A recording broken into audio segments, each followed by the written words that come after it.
திருவாரூர் மாவட்டம் பூசங்குடி பகுதியில் சுமார் 1000 ஏக்கரிலான பயிர்கள் மழைநீரில் மூழ்கியுள்ளதால் விவசாயிகள் வேதனை அடைந்துள்ளனர்.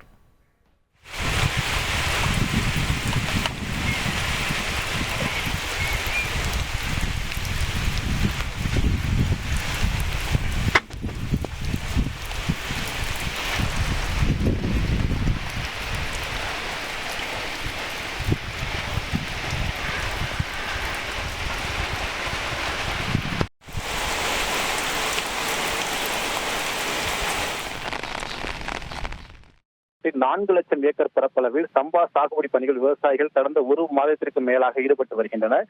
தற்போது பெய்து வரும் திருவாரூர் மாவட்டம் கூத்தாநல்லூர் வட்டத்துக்குட்பட்ட பூசங்குடி பகுதியில் 30 முதல் 60 நாட்களான நெற்பயிர்கள் தொடர்ந்து 2 நாட்களாக மழைநீரில் மூழ்கி உள்ளது. மேலும் இந்த நெற்பயிர்கள் அழுகும் நிலை ஏற்படும் சூழல் உருவாக்கி உள்ளது. தொடர்ந்து மழை பெய்யும் என சென்னை வானிலை ஆய்வு மையம் அறிவித்த நிலையில் நெற்பயிர்கள் அழுகும் நிலை ஏற்படும் என விவசாயிகள் வேதனை தெரிவிக்கின்றனர்.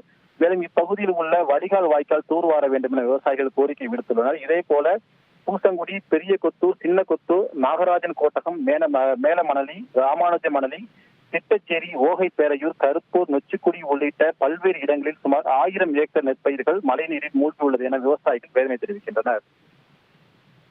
விரிவான விவரங்களுக்கு நன்றி மணிகண்டன். செய்திகளை உடனுக்குடன் தெரிந்து கொள்ள உடனே சப்ஸ்கிரைப் பண்ணுங்க.